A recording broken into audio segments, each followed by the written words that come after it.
Welcome to the February 7th, 2022 Shakopee Public Utilities Commission. Recording in progress.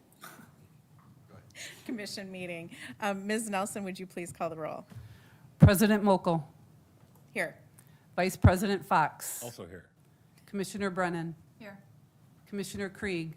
Here. Commissioner Letourneau. Here. All 5 commissioners are present. Thank you. And we'll move on to item number 2, communications. Do any of the commissioners have anything they received or heard that they want to share with the commission? Seeing none, I just wanted to announce that tomorrow night we'll be interviewing SPUC commissioners at City Hall. So, and I'm the only person up for reappointment. So, on to number 3 is the consent agenda. Do any of the commissioners want to pull any consent agenda items? If not, I will look for a motion.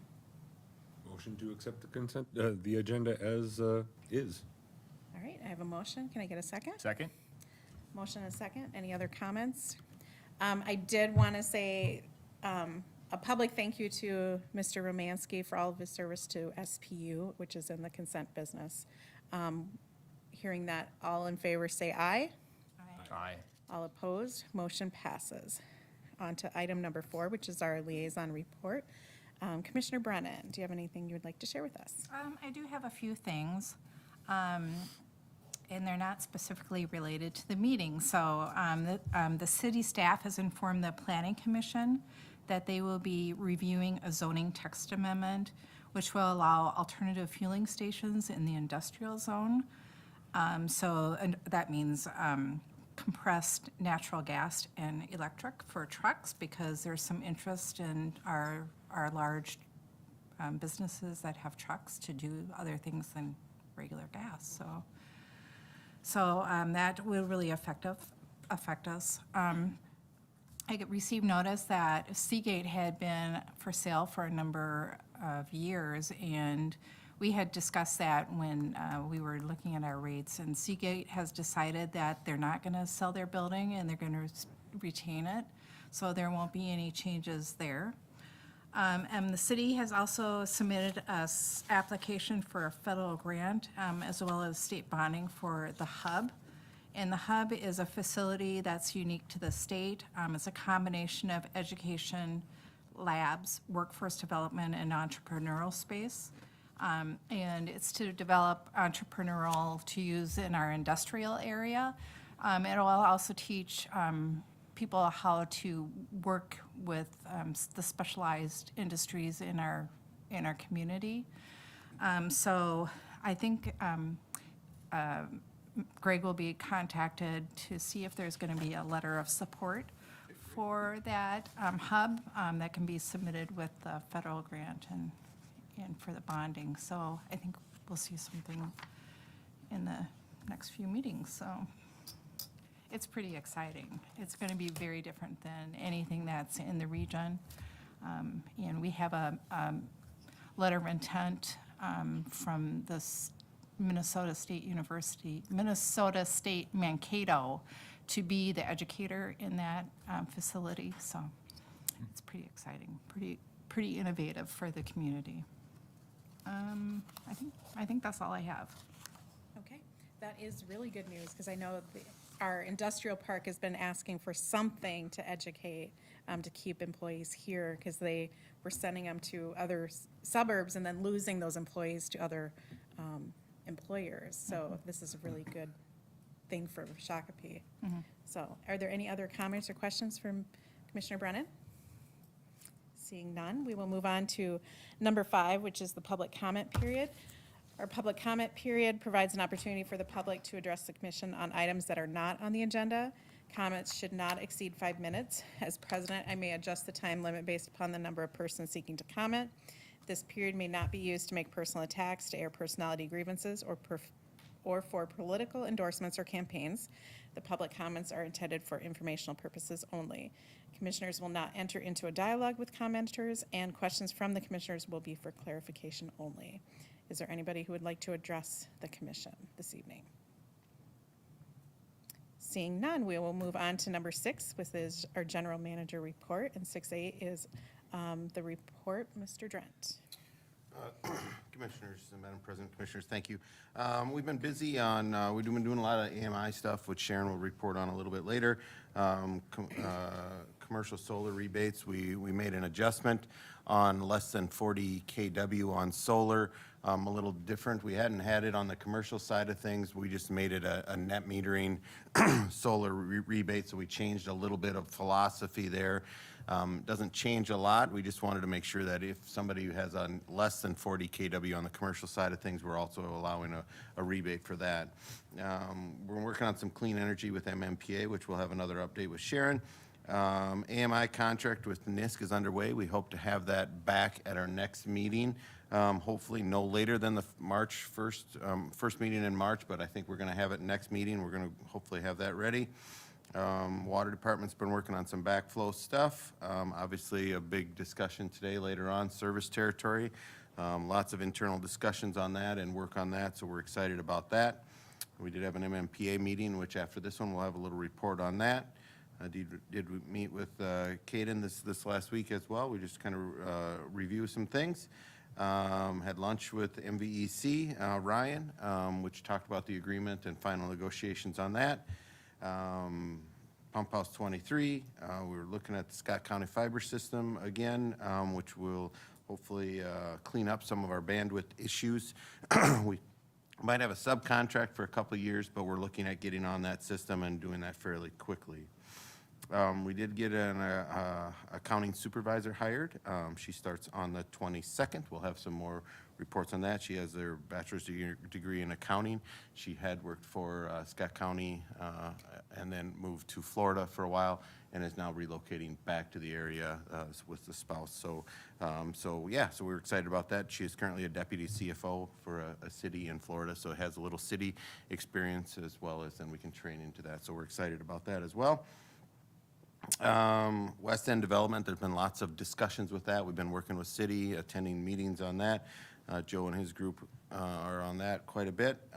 We did the Buena Vista. Also, there's some water discussions out there, so we got a meeting scheduled tomorrow on that. And then the last thing that we're looking at, IT talked about iPads for commissioners, just kind of looking for a little bit of maybe a consensus. We're looking at sending those to the iPads versus some email stuff. It puts it into a clear and concise spot to have that. We do have the money in the budget. We got some monies there that we can use that. So unless we think it's going to be a big problem, we're going to probably proceed on ordering them. So with that, I will take some feedback on that and then answer any questions. All right, are there any questions for Mr. Drent?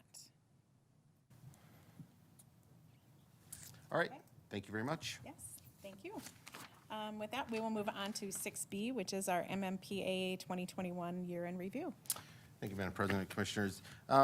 This was a document that we got after our last meeting, a kind of a year in review, and I thought it would be good just to talk a little bit about MMPA since we didn't have quite a long agenda today.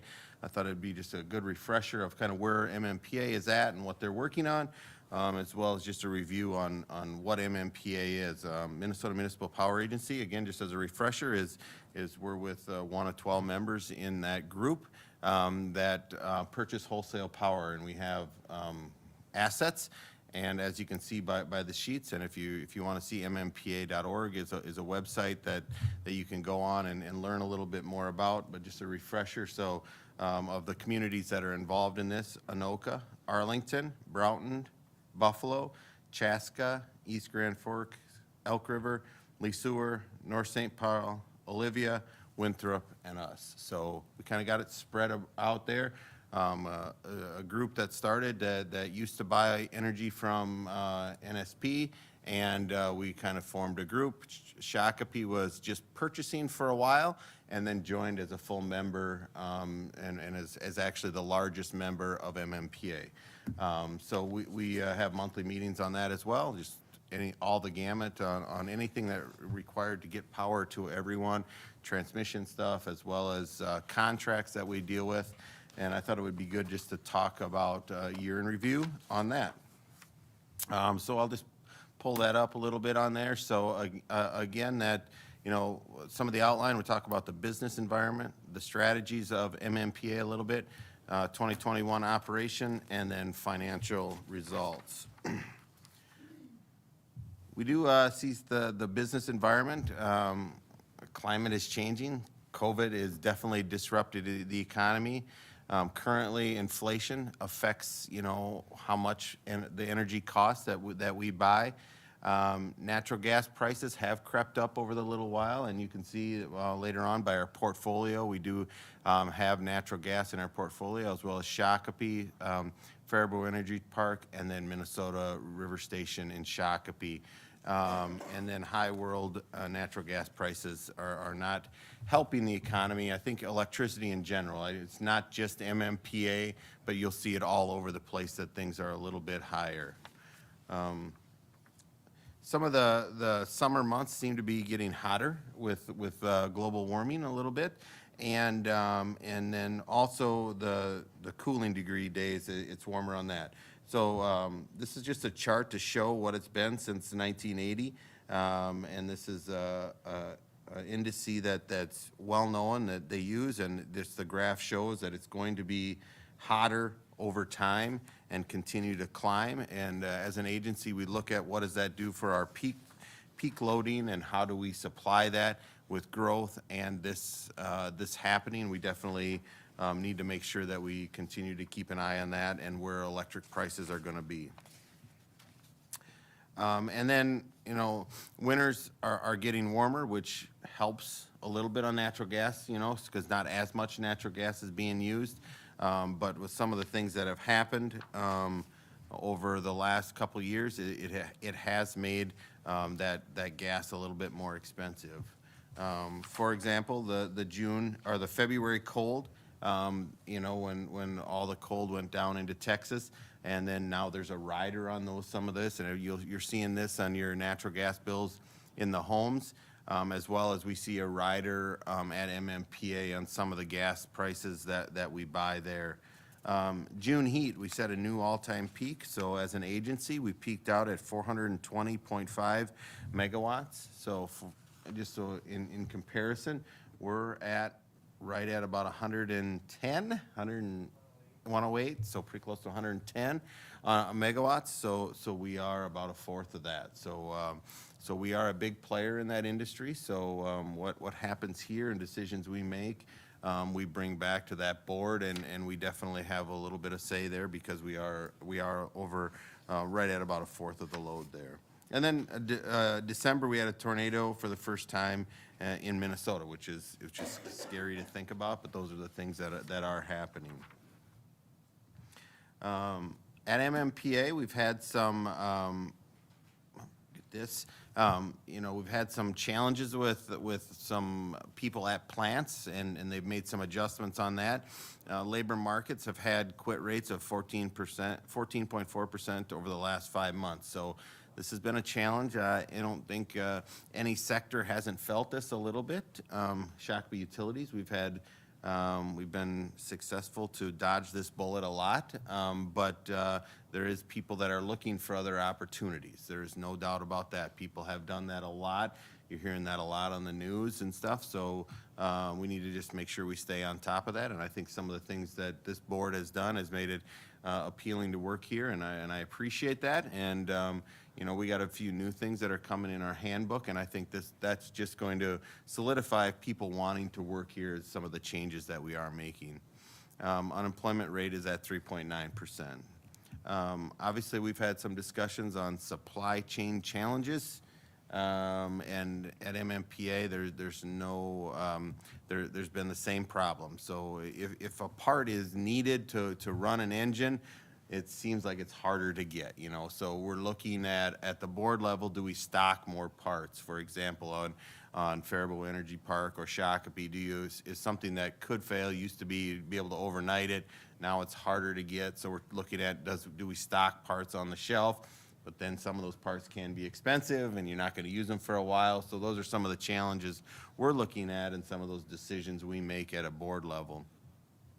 And then obviously just management challenges on how to manage staff and stay within budgets has been a challenge over the last year that we've done good, but there's definitely challenges, and I think we're seeing it here as well, and some of the things how we're making decisions. And at Shakopee Utilities now we're ordering additional wire and transformer and pipes for projects that, you know, normally we would order the stuff, and within a month, we'd get the materials, or 6 weeks.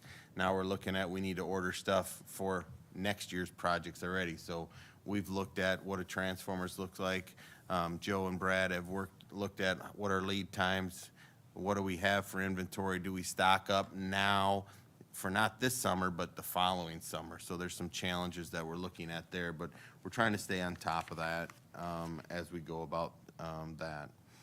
And then inflation, we've seen some inflation numbers, and then obviously it's the highest inflation in 40 years. So we think that this does taper off a little bit, but I think that's something we're going to have to address as a board and as the commission. Is, you know, how does this look, and how does this affect what things we're purchasing and wages and everything else that goes along with inflation?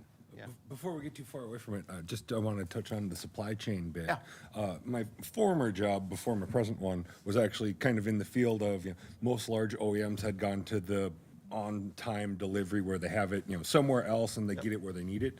And we were one that supported everyone, and we had everything on hand. And it got to the point where even the OEMs were coming to us for their own parts. And that was just, you know, on a 3 a.m. in a pinch when a server went down. If we're talking about major power components for, you know, a good part of this area, you know, yeah, sure, maybe for Shakopee stocking up on some of these big things would be weird, but definitely if we're the bigger member and, you know, the leader in that area, it makes sense to err on that side of caution and have more on-hand utility stuff.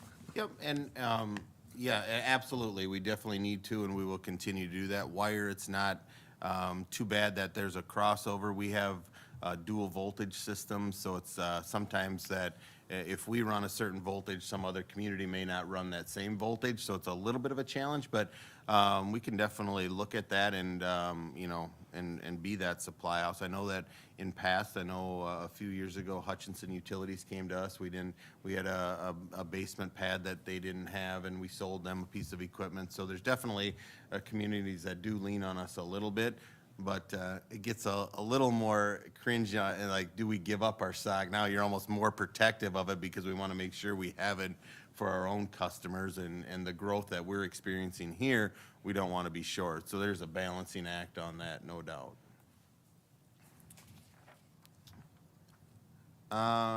So here's the natural gas prices since 2006. 2007, 2008 was some rough times for the agency when you had natural gas prices that spiked up into that $9 an MMBTU. And then in 2009, and now we've had a really good stretch of fairly compressed gas prices, and because of that, we can generate a lot of energy and, you know, stabilize our rates. So it has crept up a little bit. There's no doubt about it, from $2 to almost $4. But because energy prices have crept up also, we still have been running those plants and you know, running them on a regular basis. But something we try to keep an eye on. We have some futures that once in a while we look at. Does it make sense to buy a little bit and hedge yourself so you know what it is, with a little as risk as possible, not overpaying as well. So we look at that on a monthly basis as well. So some of the board planning activities, you know, we look at 100% renewable.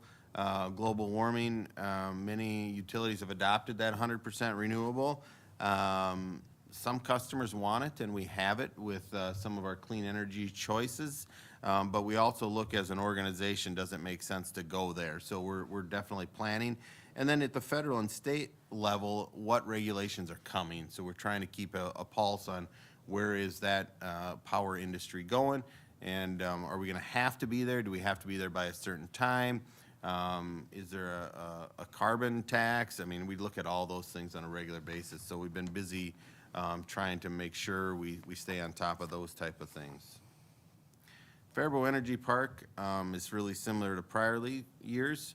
Other gas resources generated more, like Shakopee Energy Park, way more than we thought. Hometown Bioenergy in Lesueur, that plant is really at capacity now, so that's super exciting. That's taken a few years to get there, but they've really creating a lot of gas there and be able to generate a lot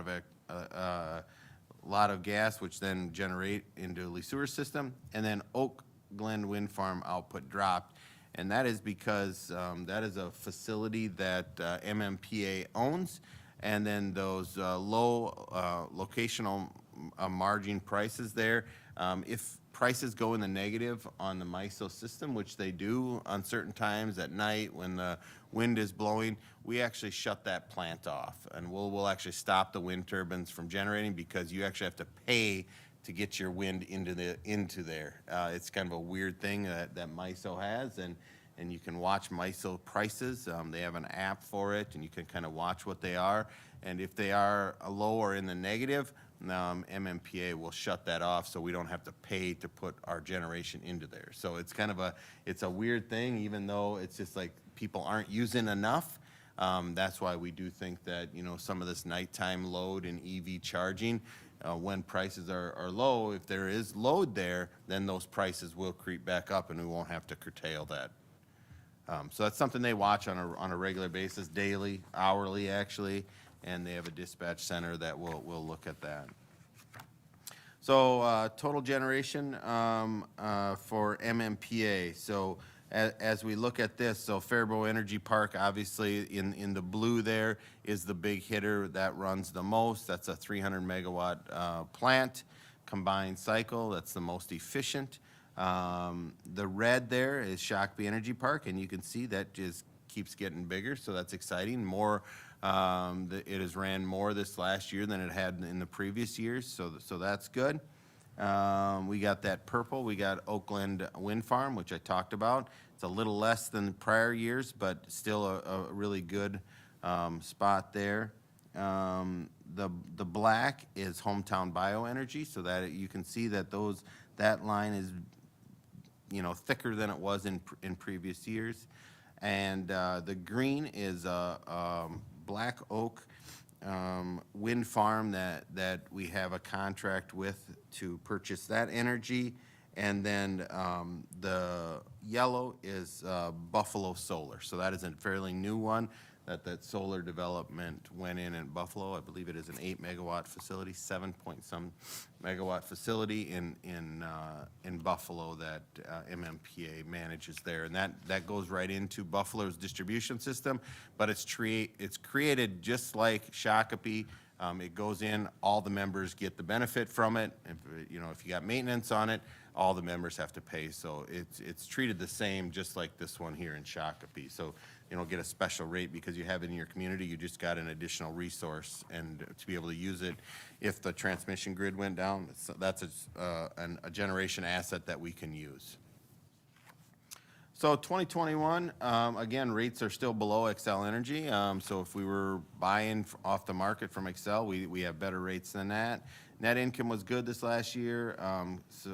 Cash is sufficient, and coverage is very good on that. So here's their Xcel's rate versus MMPA, and you can see that just about $90 a megawatt hour for Xcel, what we would have had to pay if we were just buying on the market from Xcel or had a contract with them. I think it's called their A15 rate, if I'm not mistaken on that. And then through MMPA, we're a little over $80 all in throughout the year. So there's a pretty good delta there, and we're trying to even make that a little bit more if possible. Net income was a little bit lower this last year, higher gas prices and a couple other things, but still overall it was a really good year for MMPA. And year-end unrestricted cash.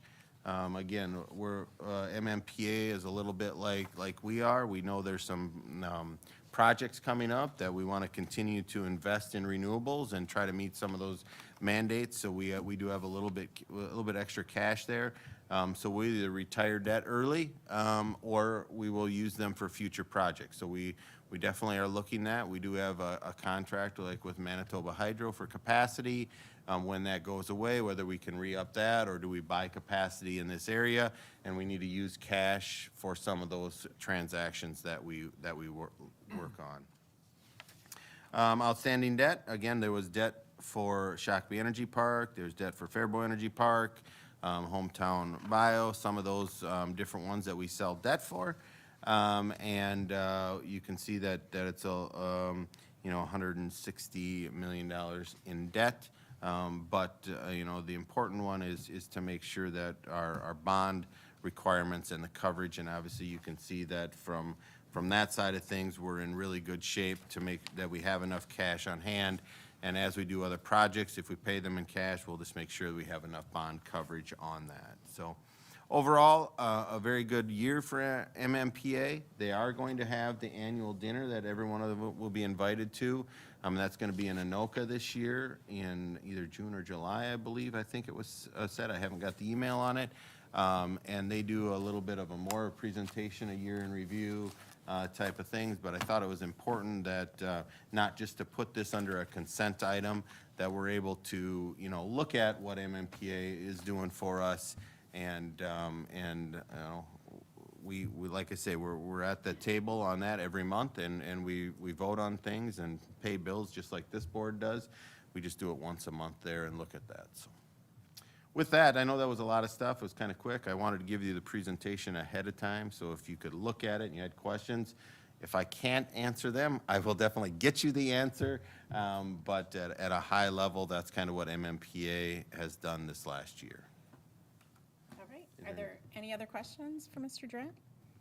Yes, go ahead. Just curious about kind of wind versus solar energy. You see that the wind farm seems to be a pretty decent chunk, and the solar seems to be very small. Is that just how that energy source has progressed, or was that just what the space that's available? Is it cheaper to set up a wind farm as opposed to a solar? Yeah, I mean, overall, wind is a little more economical to have wind versus solar. Solar takes quite a bit more ground, but solar also has developed a lot over the last couple years. It's been much better. There was a time when solar wasn't as efficient, and that's why we got the contract now with Buffalo. So we're looking at it. We're still looking at future sites for solar in MMPA as well as wind as well. So we're looking at both of them. But I think it's just a timing thing, and solar was more expensive, and really the last few years it's come down in price. So we're just trying to figure out where is that bottom, and can we get into a contract? Do we have the space? The other option is, do you have a power purchase agreement for it, or do you just build it yourself? So those are some of the things that we're wrestling with right now. Is it more efficient to have a power purchase? Sometimes it is, because some people can peel tax credits off of it and have that and then buy it after that's done. So we look at all those things when we do it, but it's more timing, and definitely wind takes less footprint, right? You can have negotiations with farmers, and they can still farm around all of it, this small area, where when you have a solar, it's really a massive area. But Buffalo Solar, it was great. It was kind of in some low ground. We were able to put it there. It wasn't really farmed that much. So we look for those opportunities all over the place. Cool. Any other questions for Mr. Durant? Just high level, how much does MMPA purchase versus they generate? So that depends a little bit. So we have the capacity to do most of it ourselves if we want. So it's all price driven. Right. So we have some firm contracts, like for some of our wind energy and some of our solars, and I can get you the exact numbers if you would like. But really, what's nice about this is we're capped, right? Like, we're capped at what gas prices are. So if it's going to be more expensive to buy it in the market, we'll just start our generation resources and make sure that we're serving ourselves, so we're capped at that price. So let me get you those numbers. I'll ask for a little bit more detail on those, but the clear answer is, if prices are cheaper on the market, we just go buy it. And if it's cheaper for us to generate it ourselves, then we generate it. So, but we do have the capacity for, you know, with the 300 megawatt at Faribault Energy Park and 48 megawatts here. There's, I think, 6 megawatts, 4 to 6 megawatts in Lee Sewer. You're getting close to 400 right there, right? So you have enough capacity to do most of it. Plus, you get a capacity factor for wind. It's not quite as good as like a natural gas, but you can get a capacity factor for wind and solar, but they're not on all the time, so it's a reduced amount, and understanding what that market looks like. So are you starting to see an impact from solar on kind of prices when it's during the summer and it's sunny out, or there's just not enough generation in the Midwest for that to affect anything yet? Yeah, not yet. It's pretty interesting. So MISO has an app you can download, and it's pretty cool to look at where all the generation on the MISO system happens. Anybody can download it. I got a little link, and I downloaded it, and you can see how much coal, how much wind, how much, and it's still it's surprising. There's a lot of coal on the system yet. I mean, I think it's close to 50%. I could pull it up here in a little bit, and I can let you know exactly, except my phone's in my office because I don't bring it here. But anyway, it is pretty cool that you can see what in the transition, and if you take away one resource, what happens, how you're going to fill that gap. I agree 100%. We need to figure out a way to get through coal and off of coal, but there has to be a bridge, right? Like, you can't just say it happens in the next 2 years, because if that's the case, how are you going to fill that? So I think there has to be a balanced approach to fill those resources. And when wind doesn't blow, you do need something, and because it is significant. And really right now, the heavy hitter is natural gas to be able to generate those peaks and be able to bridge those times. And although it's not as maybe as clean as a wind turbine, but we don't have a battery storage way of doing it that can bridge long term. Like, I mean, yes, battery storage can do overnight or some short term, but what if it's cloudy for several days or the wind's not blowing for several days? Then how do you get through that area? And that's the big challenge with the electric grid right now is getting to that next phase to bridge some of those. And another thing is the summer peaks are so high, and everybody has to have electricity during those times. So you need capacity for that really high period, where most of the time you're a fraction of what that high period is. So that's why I think we just continue to incentivize. Is there a way to drive down our peak? Nighttime charging, and eventually, do you have a nighttime rate that's attractable that somebody may shift some of their load to night? It really does impact how much capacity needs to be on the system. Are there any other questions for Mr. Grant? Seeing none, I highly encourage everyone to come to the dinner in June, July. You get to, at least network with some of the other commissioners and some of the other staff members for MMPA. And they do a great presentation as well. All right. Thank you. Thank you, Mr. Drent. Moving on to item 7, which is our water items, our water systems operation report. Mr. Schemmel. Thank you very much. Good evening, Commissioners. As part of our emergency response plan, employees need to be trained into the incident command system, which is part of FEMA, or from FEMA. And we took advantage of the sub-zero temps to train up 5 of our employees that didn't have any certifications yet. So they are now at the 100 level, which is the intro to incident command, and the 700 level, which is intro to the national incident management system. Both of those, should there be an emergency within the department, you have your structures already set up as to who does what job, and a lot of that did come out of 9/11. Currently, we're working, and other than just our routine, we're working on our chlorine tubing. We replace that every winter so that it doesn't degrade too badly. We don't want any leaks. The Met Council today released that they received $1 million for water efficiency grants. They let me know that Shakopee could be eligible for $50,000 in grants for rebates. Our last grant was for $23,300, which we still have roughly $6,000 left. Our current grant will run to the end of this June. Should we be accepted for the next one, it would go to the end of June 2024. So and they're also changing the percentages. Our current grant is 75-25, Met Council paying 75%. The next one will be 80-20.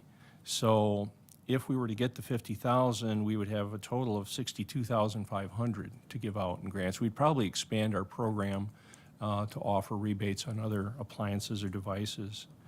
Let's see. Oh, and also, in 2021, we estimate that we saved 4 million gallons in rebates offers. So, you get enough of those, and all of a sudden you don't have to drill that extra well or pump house, or you save quite a bit. It's worth doing. Tank 8, the communications company was going to come in tomorrow, put the antenna up for SCADA. They called us this morning. Part of their crew tested positive for COVID. So we're not sure. It's probably delayed at least a week again. Let's see, well 23, it's out for bid.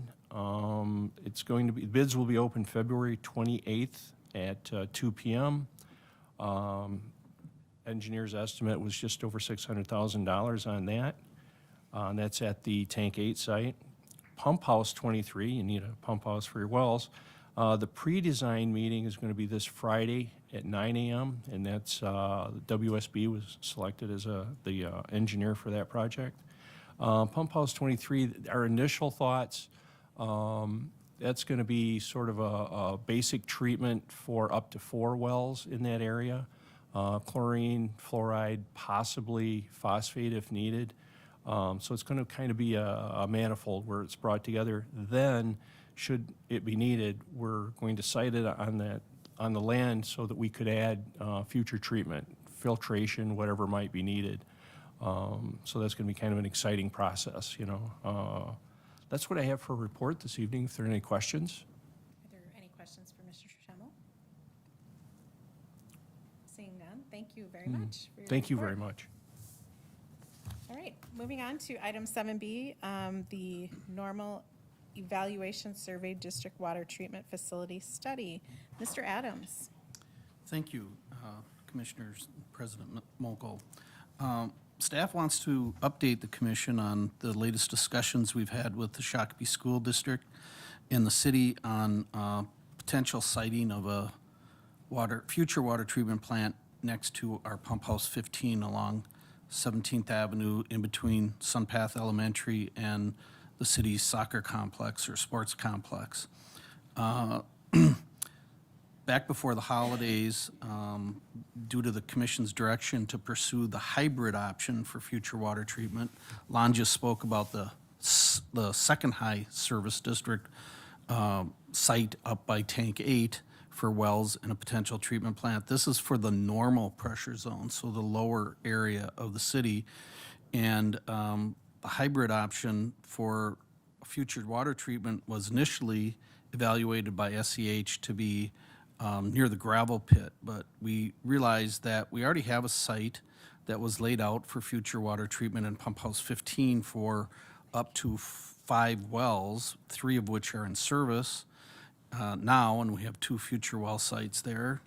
And we thought we should talk with the school and the city, and Community Development Director Michael Kursky was kind enough to facilitate a meeting with the Shakopee School Superintendent, Dr. Mike Redman, with Greg and myself before the holidays to kind of discuss, would the schools be open to the idea of attaching some land to our parcel from their parcel at the elementary school and next to the sports complex for an expanded water treatment plant that would cover us for all the elements that were of concern.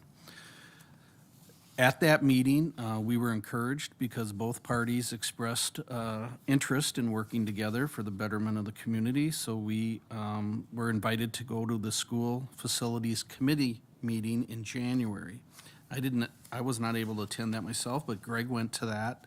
And I don't know if, Greg, you were going to put the maps up there that we shared. These were our initial projection, working with SEH on what that might look like if we were to add on future water treatment to Pump House 15. We looked at the area of the treatment plant footprint that SEH had come up with in the study and superimposed it on an aerial view of our Pump House 15 property and the school's Sunpath Elementary property. the known desire, talking to Michael Kursky first, was there are 2 ball fields there at the elementary school, 2 infields for play areas and for softball that the city uses in their programming for Parks and Recs. And there are a couple of soccer fields nearby, smaller than regulation soccer fields. But to the directly east of the pump house is a stormwater pond, and then a larger full-size regulation field that I think is now lighted and used for both soccer and football programming. Okay, there's the image up there. So we took the black outline was the preliminary layout of a treatment plant for filtration. And we wanted to meet all city setbacks, so we drew an outline in yellow around that to add to the site that we already own around Pump House 15. That was about a 2 acre area that we would need to add on. But we looked at the alternative in the red or orange colored box to make it more of a rectangle, and extended our west property line down, and that adds another, or a different option for approximately the same 2 acre area, with our staff's presumption that working with SEH, we can adjust the layout of the plant equipment to fit it onto that rectangle and meet the setbacks. The blue line outlines the 230-foot distance or arc to ensure that the 1 ball field would be still viable under the yellow, and you could see it would still be viable under the orange. The other field would also be viable under the orange, but only the one would be viable under the yellow scenario. So when Greg presented this idea to the School Facilities Committee, they were very encouraging also, wanting to work with us for the betterment of the community, and just asked that we look carefully at the footprint of the area and try to keep it as far east as possible. And we were asked to do that, so we drew another 2 acre rectangle on the second drawing. If you can switch. I have that one right now, Joe. Let me, That was part of the packet. it's in the packet. It's attached to my memo, so I don't know if you were in the packet or if you were just, That was just in a different email. you were just in a different email. Can you stop sharing a second? I'll find it. But in that one, we were making the east-west dimension smaller and the north-south dimension longer, all the way down to the path, if you're familiar with the site that comes out of the parking lot. And the advantage of this arrangement, if we can fit the treatment plant in that boundary, is that we think by sliding the soccer field image that's shown in the aerial that is in the packet, north, one north and one west and south, we actually can maintain probably both softball fields and both soccer fields. And this was the area the school district recognized furthest from the school, that they used the least. And Mr. Kursky had told us at the initial meeting that if one of those softball fields had to be relocated to another park area, they could handle it and manage that. The school definitely wanted to keep as much open space near the building as possible. So we are now exploring, there, Greg's got it up there, so you can see the outlines of the soccer fields that we're talking about. And we think this is the best idea, but we have to be sure before trying to purchase this approximate 2 acre parcel is, will the treatment plant function the way we want it to function within that confines, meet the city setbacks? What would be the stormwater management requirements from the city? So we're asking SEH to work with us and all the parties that would be involved, the school, the county for access issues, the city with the stormwater drainage, possibly even adjoining property owners for if need be, for more ponding area. But we want to make sure it's going to work before we pursue the next step, which if it would work, we could then go to get an appraisal for this 2-acre rectangle and then present that to you for information and consideration of whether we want to formulate a purchase offer to the school based on that appraisal. And so that's an update as to where we're at right now. It's encouraging. This by no means we have to build a treatment plant, but it is part of the plan that you adopted that we will position ourselves to be able to add treatment should it become necessary, whether it's iron and manganese, nitrates, PFAS. We'll make sure that this site would support a treatment for all those elements. I'll take any questions. Any questions for Mr. Adams? Commissioner Brennan? So the soccer field that this is in or overlaying. Right. So that's not a full-size soccer field? No, it's So not. the soccer association would be acceptable to that? and Well, there what we wouldn't be think any is, other issues? by moving the west property line over to make it not as wide, we may end up then, if you look at our site, our present site, be able to line up the new property line and maybe trade back some land to the school district and the city for their programming. And we think, and we've measured, that the 2 soccer fields will fit end to end with separation in a north to south alignment rather than the way they are now. And both ball fields would be able to be maintained. So it would be the best of all worlds if the plant will fit inside the rectangle. I have another question. Is there access needed from the parking lot to get into the? There may be advantages to accessing from the parking lot, from the private drive off of 17th Avenue. You can see the driveway we have off of 17th Avenue is narrow and really not set up for the heavy equipment and the deliveries for a full-scale treatment plant. So we would work, again, with the city and the partners that are there. Saks is included with that shared driveway. We may need to upgrade the driveway, pavement section, and some of the parking lot, and some of the trail in order to bring access in off from that direction, from the south. And there may be advantages to doing that. That's what part of the analysis would reveal. But we certainly would aim to make everybody whole.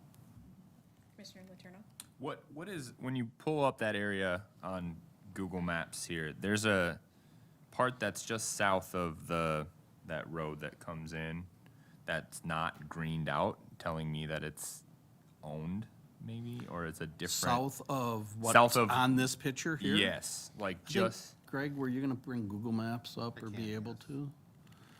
it's just gray, makes me thinking that there's a different structure there. I'm like trying to think of the area. Well, south of that trail is a rec building in the middle of the city park area. So that right there. Yeah. Is that, Soccer fields too. but the building's there. That's a restroom and concession Oh, building but for it's the. owned by the already there. complex. It's owned by the city. The city. It's Yeah, part of okay. the city park. Gotcha.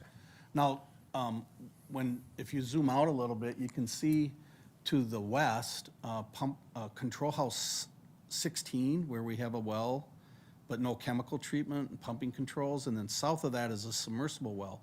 We already have wells 16 and 17 and 15 tied together, producing water for this, for the normal pressure zone.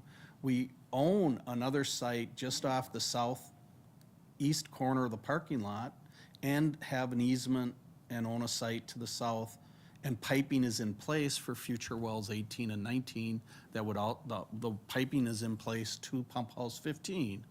This was all laid out as a 5-well complex, as a well field. Now, if we put this treatment plant where we're proposing, we may have to adjust some of the piping because it might be going over the piping. But that's part of what the study will reveal.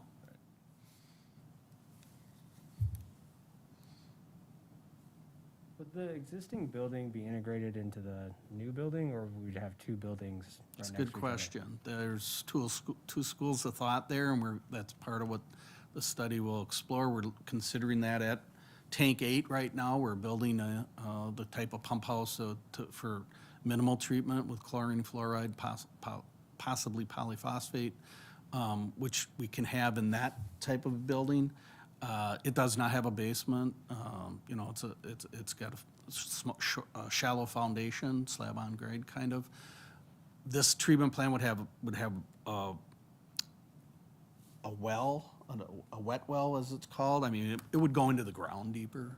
And so the consultant working on the Pump House 23 project's advising us, you know, they're really two separate buildings. So it's really hard to integrate that into the same building. That building could go away and the well could be converted to a submersible well. It's all part of what SEH is gonna reveal to us. I know it's probably kind of a crazy question, but could it be like just put underground and then put the field back over top of it? Because, I mean, it's wells and pipes underground anyways. Well, people have to work inside there, so there'd be ventilation, heating, there'd be considerations. We have talked to them about having it built into the ground to the extent it can to be efficient where we don't have such a height to the building. So we keep it no higher than the school buildings that are there.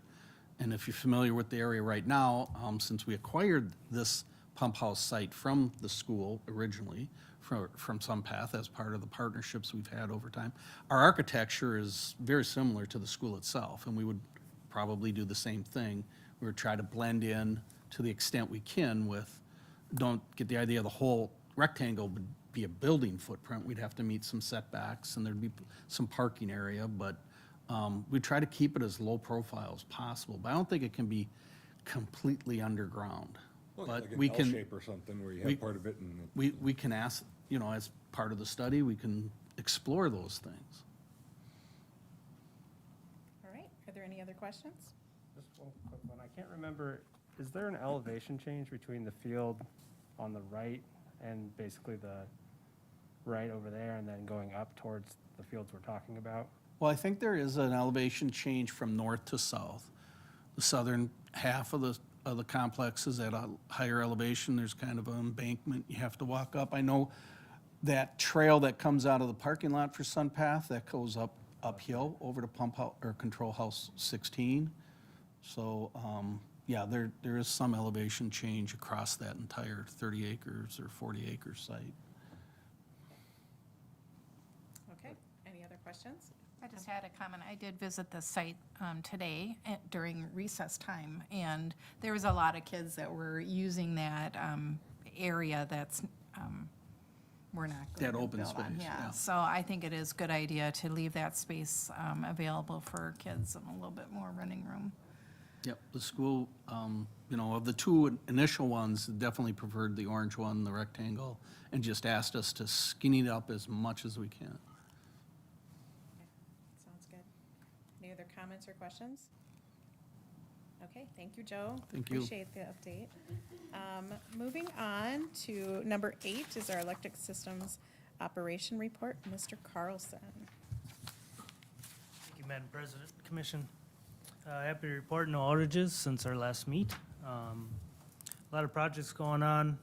Very busy with commercial or residential development right now. Whispering Waters, which is located out on Eagle Creek, east of town. Joint trench for Phase 1 has been completed.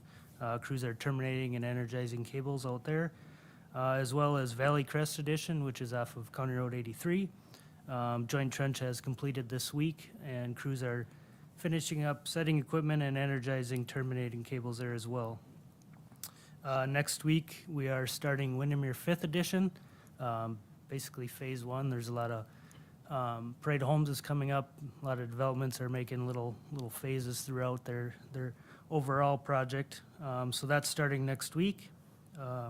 River Bluff Apartments downtown. Crews energize the primary cable for that project.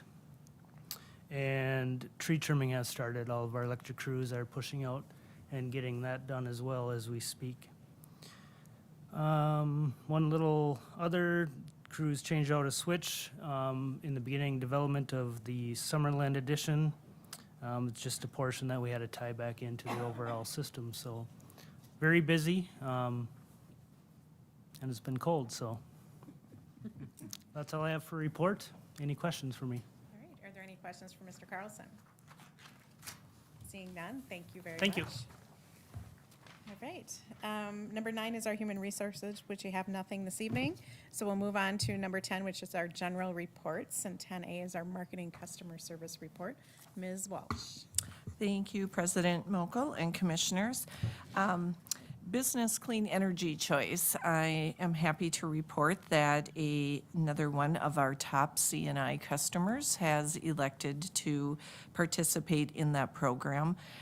It was in an effort for them to meet some of their sustainability goals. It's a very economical solution for them, and so we are going to focus on that this year, trying to get the word out to more of these customers, help them to understand what a good benefit it is for them to participate, and it's really a strategic win-win for both of us when they utilize this program. We'll also be promoting it for the residential customers as well. In fact, we have an insert planned for the March billing statements. We'll be putting something out about that.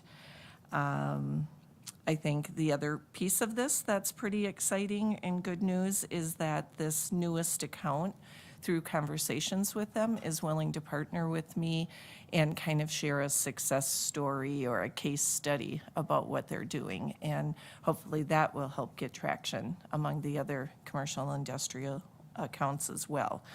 And then we're kind of just on a roll with this. Then MMPA reached out and they really liked some of the materials that we've produced over the years and our slogans, our designs. And so we're actually partnering with MMPA to allow them to use some of the materials that we've produced and just to give it to maybe some of the smaller utilities and get a fresh perspective on it. So that was nice. I don't know if you remember back in December, we had the bills went out late and we were concerned about the impact on that. I just did a quick check and really there was no impact in terms of the number of penalties. In fact, the number of customers that were penalized was the lowest since August of 2021, so no impact there. The conservation program, it was in your packet. The state has given us initial approval to move forward. So I'll be spending the next week to 2 to launch that program. And we're going to tweak just a few things based on what's happening in the market and what we're seeing some of our customers doing, trying again to balance always who's funding the program, who's utilizing it, how do we get the most people rebated, and how do we make it last all year. So those are some of the variables. AMI, an update on that. As Greg indicated, we are progressing with that. We are on our scheduled timeline in terms of building the bid package. In the last 2 weeks, we have established all of our project teams, building them with our subject matter experts, and we've conducted exploratory meetings with each of these teams. So we're well on our way to keeping that project moving as well. Our EV, you all saw the design, the final design that we're going to go with. We shared it with you. We received some feedback. I made those adjustments, so thank you for those comments. But that is now into production, and we should see that shortly on our vehicle. And then lastly, the key accounts certification. I've completed the first section of a 3-part certification program. The information was great, and I think it's going to be very valuable as we really build our key accounts program here in Shakopee and at SPU. And with that, I'll stand for any questions. Are there any questions for Ms. Walsh? Yes, Commissioner Brennan. It's not a question, but I hope that when we get our wrap for our car, that it's lined up with put a side-by-side with the city's car so that people can see that they're different, but they're they're complementing each other. Exactly. I was going to say, we did make an effort to really not copy the cities, but to complement the cities. So yes, it should be a good visual for people as they see both of them in the community. So yes, I will make an effort to get a photo up of that. That's a good suggestion. Mr. Letourneau? Getting a case study is a great feat, and I think that should be commended. That is something that I work on a lot in my line of work. So getting a company to agree to do that with you goes a really, really long way. So that's great. Thank you. All right, any other comments or questions? Seeing none, thank you, Ms. Welsh. Thank you. All right, moving on to number 10B, which is our service territory agreement. It has been recommended we do go into closed session for questions. And so I will entertain a motion to go into closed session. So moved. All right. All right, Do I so need to read the verbiage? I can read it or you can read it. Go ahead. You can go ahead. I don't Okay. have it. Motion by Jody to go in closed session under Minnesota statute, section 13D.05, subsection 3C3, to develop or consider offers or counteroffers for the purchase of electric service territory rights held by Minnesota Valley Electric Cooperative, and seconded by our Vice President. All in favor, say aye. Aye. All opposed? All right, we are in closed session. Do we need?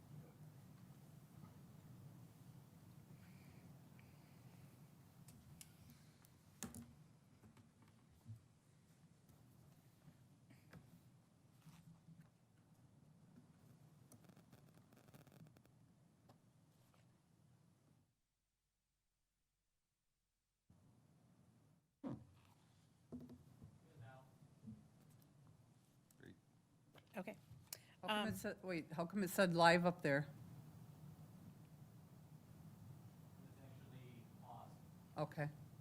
All right, just making sure. Okay, all right, so does anybody have any comments or questions? Mr. Drent, I'm assuming you want to do a small presentation. Yes. Sorry. Thank you very much. In this closed session, we just wanted to talk about some of the minor changes that were agreed upon. We do have a signed contract from the Board of Directors at MVEC as well as the CEO, Ryan. We met about this again, and he had some changes that he would like to see. We had some negotiations back and forth.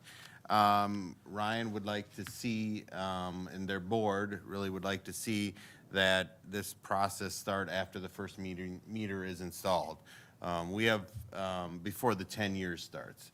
We have some reservations on that because if something gets annexed in and it's 5 years before that first meter is installed, then the meter is installed, then you got 10 years after that. Our exposure's a little bit greater. So I understand both sides. So we negotiated that it's whatever first. If the first meter's installed right away, then the 10 years starts. But if it's annexed and there was a slowdown in the economy, which I don't think there is going to be, then I think that then it would be the 16 months and then the 10 years would start. So if it went for a while, it could be that, it's a little bit longer there. So we negotiated that 16 months, and then the verbiage